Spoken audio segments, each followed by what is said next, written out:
എല്ലാവർക്കും നമസ്കാരം. ഞാൻ അശ്വിൻ. പുഷ്പ എന്ന് പറയുന്ന അല്ലു അർജുൻ്റെ സിനിമ ഇറങ്ങിയപ്പോഴേക്കും അതിൻ്റെ അകത്ത് അദ്ദേഹത്തിൻ്റെ കഥാപാത്രം എന്ന് പറയുന്നത് ഒരു രക്തചന്ദന കള്ളക്കടത്തുകാരൻ്റെതാണല്ലേ.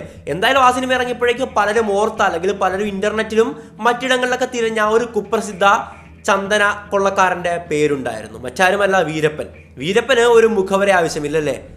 കാട്ടുകള്ളൻ, ചന്ദനക്കള്ളൻ, ആനവേട്ടക്കാരൻ, അങ്ങനെ പല പേരുകളിലാണ് അയാൾ അറിയപ്പെട്ടിരുന്നത്. കേരളം, തമിഴ്നാട്, കർണാടക എന്നീ 3 സംസ്ഥാനങ്ങളിലൂടെ വിഹരിച്ച് ചന്ദനവും ആനക്കൊമ്പൊക്കെ മോഷണം നടത്തിയിരുന്ന ഒരു കുപ്രസിദ്ധ കൊള്ളക്കാരൻ അതായിരുന്നു വീരപ്പൻ അഥവാ കൂസു മുനിസ്വാമി വീരപ്പൻ. സത്യമംഗലം വനത്തിൽ ഇരുന്നു കൊണ്ട് വീരപ്പൻ മീശ പിരിച്ചു കഴിഞ്ഞാൽ തമിഴ്നാട്ടിലെയും കർണാടകത്തിലെയും രാഷ്ട്രീയക്കാരുടെയും പോലീസുകാരുടെയും ഒക്കെ മുട്ടിടിക്കുമായിരുന്നു. ബിൽഗിരി രംഗനബേട്ട, മാലെ മഹദ്വേശ്വര ബേട്ട എന്നീ മലകൾ, പിന്നീട് സത്യമംഗലം, ഗുണ്ടിയാൽ വനങ്ങൾ എന്നിവയായിരുന്നു വീരപ്പന്റെ പ്രധാന വിഹാര കേന്ദ്രങ്ങൾ. മേട്ടൂരിലെ വനത്തിൽ വെറുമൊരു മരം വെട്ടുകാരനായി ആരംഭിച്ച വീരപ്പന്റെ ജീവിതം ആനക്കൊമ്പ് വേട്ടയും പിന്നീട് ചന്ദനത്തടി മോഷണവുമായി വളർന്ന് പടർന്ന് പന്തലിക്കുമായിരുന്നു. 1952 കർണാടകയിലെ ഗോപിനാഥം എന്ന് പറയുന്ന സ്ഥലത്താണ് വീരപ്പൻ ജനിക്കുന്നത്. അയാൾ ആദ്യമായിട്ട് ആനവേട്ട നടത്തുന്നതാകട്ടെ തൻ്റെ 14-ാം വയസ്സിലുമാണ്.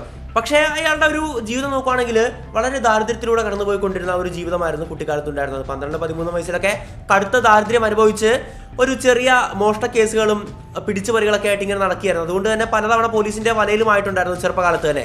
ആദ്യമായിട്ട് ആനക്കൊമ്പ് വേട്ട നടത്തി ആ ഒരു ആനക്കൊമ്പ് വിറ്റപ്പോൾ അയാൾക്ക് കിട്ടിയത് 60 രൂപ മാത്രമാണ്. പിന്നീട് 10 വർഷക്കാലത്തോളം ചെറിയ ചെറിയ വേട്ടകളും ചെറിയ ചെറിയ മോഷണങ്ങളുമായിട്ട് കഴിഞ്ഞു കൂടുകയായിരുന്നു. തന്റെ 36-ാമത്തെ വയസ്സിലാണ് വീരപ്പൻ ഒരു കൊള്ള സംഘത്തിന്റെ നേതാവായിട്ട് മാറുന്നത്. അതിനോടകം തന്നെ AK-47 അടക്കമുള്ള ആയുധ ശേഖരവും വലിയ വലിയ ഉന്നതരായിട്ടുള്ള പോലീസ് ഉദ്യോഗസ്ഥരുടെയും രാഷ്ട്രീയക്കാരുടെയും എല്ലാം സ്നേഹവും സ്വാധീനവും വീരപ്പൻ കൈപ്പറ്റിയിട്ടുണ്ടായിരുന്നു.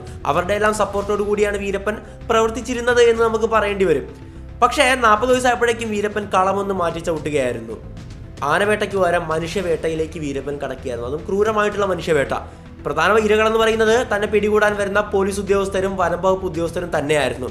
അതിനോടൊപ്പം തന്നെ ഇവർക്ക് വിവരം ചോർത്തി കൊടുക്കുന്നുണ്ട് എന്ന് വീരപ്പന് തോന്നുന്ന സാധാരണക്കാരായിട്ടുള്ള ജനങ്ങളെയും വീരപ്പൻ വേട്ടയാടിക്കൊന്നു. 1990-ലാണ് വീരപ്പനെ പിടികൂടാനായിട്ട് തമിഴ്നാട് സർക്കാരും കർണാടക സർക്കാരും സംയുക്തമായിട്ട് ഒരു ദൗത്യസേന, ഒരു സ്പെഷ്യൽ ടാസ്ക് ഫോഴ്സിനെ രൂപീകരിക്കുന്നത്. എങ്ങനെയെങ്കിലും വീരപ്പനെ പിടികൂടുക എന്നുള്ളതായിരുന്നു അവരുടെ ലക്ഷ്യം. അതിനു വേണ്ടിയിട്ട് ഓരോ മാസവും ആ ഒരു സർക്കാരുകൾ ചെലവിട്ടത് 11 കോടിയോളം രൂപയായിരുന്നു. ഇന്ത്യ കണ്ട ഏറ്റവും വലിയൊരു നരനായിട്ട് തന്നെയായിരുന്നു വീരപ്പനെ തേടിയുള്ള ഇവരുടെ ദൗത്യം എന്ന് പറയുന്നത്. ഒരാൾക്ക് വേണ്ടിയിട്ടാണ് ഇത്ര വലിയൊരു ടാസ്ക് ഫോഴ്സ് ക്രിയേറ്റ് ചെയ്തു എന്ന് പറയുമ്പോൾ തന്നെ നമുക്ക് ഊഹിക്കാം ഏത് റേഞ്ച് വരെ എത്തി കാര്യങ്ങളെന്ന്. വീരപ്പൻ താമസിച്ചിരുന്ന ഗ്രാമങ്ങളിൽ എല്ലാം തന്നെ ഈ ഒരു ടാസ്ക് ഫോഴ്സ് അക്രമമൊക്കെ അഴിച്ചുവിടുന്ന അവസ്ഥകളുണ്ടായി. കാരണം എങ്ങനെയെങ്കിലും വീരപ്പനെ പിടിക്കണം. പക്ഷേ എത്രയൊക്കെ ആക്രമണവും പ്രകോപനം ഉണ്ടാക്കിയിട്ടും അവിടെയുള്ള ഓഫീസുകൾ തുറന്നിട്ടും വീരപ്പനെ പിടിക്കാൻ സാധിച്ചില്ല.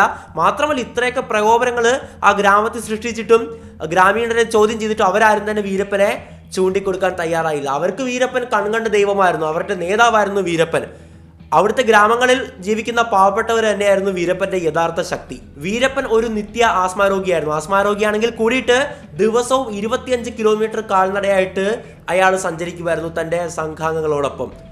സഞ്ചരിക്കുന്ന വഴി കാട്ടരുവികളും ഒക്കെ കടന്നാണ് പോകുന്നത്. അവിടെ എവിടെയെങ്കിലും ഏതെങ്കിലും ദൈവത്തിന്റെ പ്രതിഷ്ഠയോ പ്രതിമയോ അല്ലെങ്കിൽ എന്തെങ്കിലും ഉണ്ടെങ്കിൽ അവിടെ ആ ഒരു സംഘം തമ്പടിച്ച് അവിടെ പൂജ നടത്തിയിട്ട് മാത്രമേ വീരപ്പൻ മുമ്പോട്ട് പോകത്തുള്ളായിരുന്നു. ആഴ്ച 2 ദിവസം മാത്രമാണ് വീരപ്പൻ കുളിക്കുന്നത്. അത് കുളിക്കുമ്പോൾ കൂടിയാകട്ടെ തൊട്ടടുത്ത് തോക്കുണ്ടാകും. കാരണം എപ്പോഴും ഒരു ആക്രമണം വീരപ്പൻ പ്രതീക്ഷിച്ചിരുന്നു എന്ന് വേണം നമുക്ക് മനസ്സിലാക്കാൻ. വീരപ്പന് മദ്യപിക്കുന്ന സ്വഭാവമോ സിഗരറ്റ് വലിക്കുന്ന സ്വഭാവമോ ഒന്നും തന്നെ ഇല്ലായിരുന്നു. മാത്രമല്ല വീരപ്പന്റെ കഥകൾ പരിശോധിക്കുമ്പോൾ നമുക്ക് മനസ്സിലാക്കും സ്ത്രീകളെ വളരെയധികം ബഹുമാനിച്ചിരുന്ന ഒരാളാണ് വീരപ്പൻ.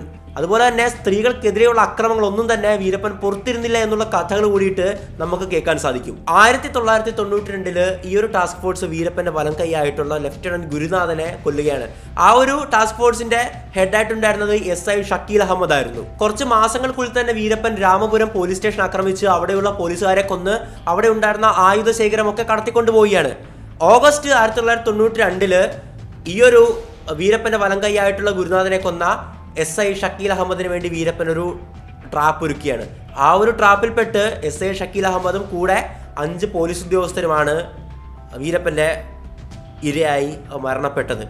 പിന്നീട് പല തരത്തിൽ വാർത്തകൾ ഇങ്ങനെ പോവുകയാണ്. അതായത് വീരപ്പൻ നടത്തിയിട്ടുള്ള ഭീകര കൃത്യങ്ങളുടെ തോത് ജനങ്ങൾക്ക് മനസ്സിലായിക്കൊണ്ടിരിക്കുന്ന അവസ്ഥകളായിരുന്നു. പക്ഷേ ഇതിന്റെ ഒരു എക്സ്ട്രീം ലെവലെത്തിയത് 2000-ലാണ്. അതിനോടകം തന്നെ വീരപ്പൻ നടത്തിക്കൊണ്ടിരുന്ന കാര്യങ്ങൾ എന്താണ്? പ്രധാനമായിട്ടും ആനവേട്ടയായിരുന്നു. അല്ലെ, ആനകളെ വെടിവെച്ച് കൊന്ന് അവരുടെ കൊമ്പൂരി വിൽക്കുന്ന ഒരു പ്രധാന തൊഴിലായിരുന്നു വീരപ്പൻ ഉണ്ടായിരുന്നത്. അതുപോലെ തന്നെ ചന്ദനക്കടത്തും. ഈ 2 പരിപാടികളിലൂടെ 2 കള്ളക്കടത്തുകളിലൂടെ വീരപ്പൻ സമ്പാദിച്ചത് കോടാനുകോടിക്കണക്കിന് രൂപയാണ്. കോടിക്കണക്കിന് രൂപയുടെ കൊമ്പുകൾ മാത്രമാണ്, ആനക്കൊമ്പുകൾ മാത്രമാണ് വീരപ്പൻ വിറ്റഴിച്ചത്.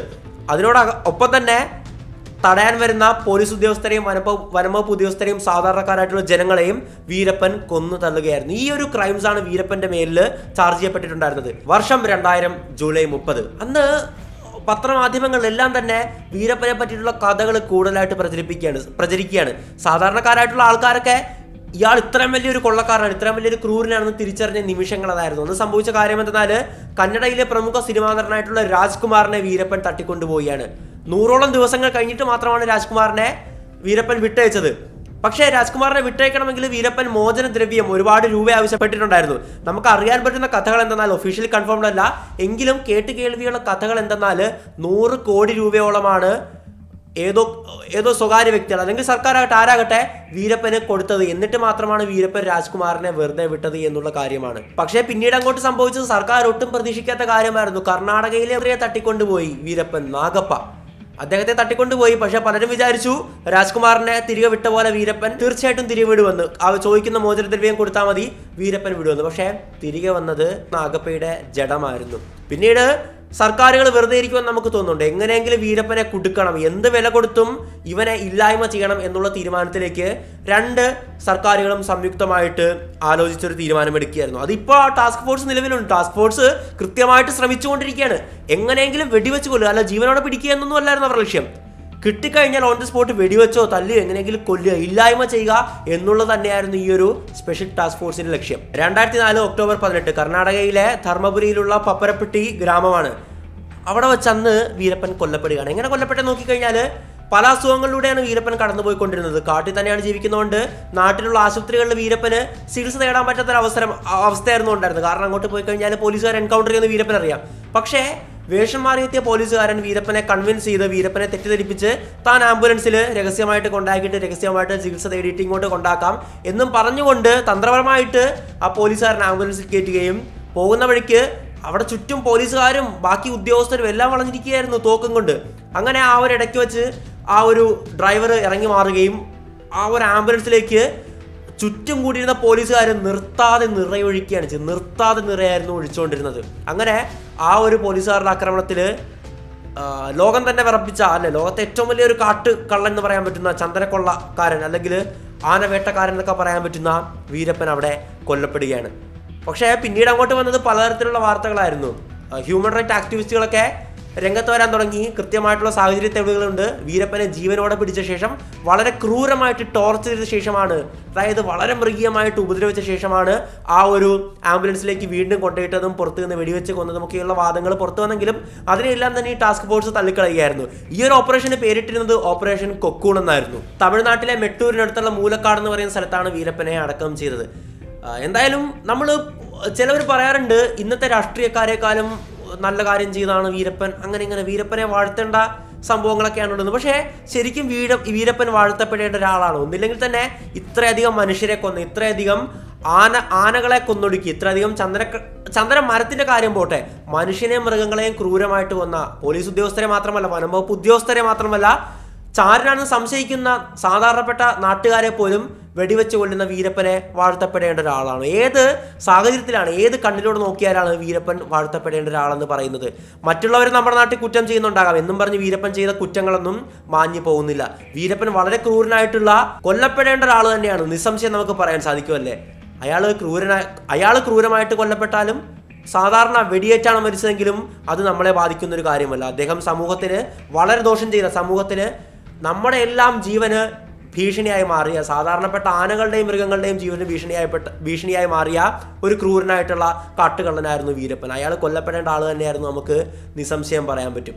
അദ്ദേഹത്തിന്റെ മട്ടും പെരുമാറ്റവും ഭാവമൊക്കെ കണ്ട് ചിലപ്പോൾ നമുക്കൊരു പാവം തോന്നിയേക്കാം അല്ലേ. ആ ഒരു പാവം നമുക്ക് തോന്നാൻ കാരണമെന്ന് പറയുന്നത് നമ്മുടെ ഉള്ളിൽ കിടക്കുന്ന ഏതോ മനസാക്ഷിയുടെ അംശമാണ്.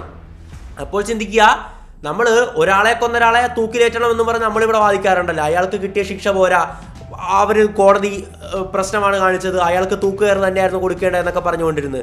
പക്ഷേ തൻ്റെ ഡ്യൂട്ടി നടപ്പിലാക്കാൻ പോയ വനംവകുപ്പ് ഉദ്യോഗസ്ഥരെ 120ഓളം അല്ലെങ്കിൽ 130ഓളം വരുന്ന വനംവകുപ്പ് ഉദ്യോഗസ്ഥരെയും നാട്ടുകാരെയും ഒക്കെ വെടിവെച്ച് കൊന്ന ഒരാളെ എന്തിനാണ് നമ്മൾ വലിയൊരു നേതാവാക്കി കാണിക്കുന്നത്? വീരപ്പൻ കൊല്ലപ്പെടേണ്ട ഒരാൾ തന്നെയാണ്, യാതൊരു സംശയവുമില്ല. വീരപ്പനെ ഒരിക്കലും ഹീറോ ആക്കി നമ്മൾ വാഴ്ത്താൻ പാടില്ല. പാവങ്ങൾക്കൊന്നും വേണ്ടി പണിയെടുത്തു കൊടുത്ത ആളൊന്നുമല്ല വീരപ്പൻ.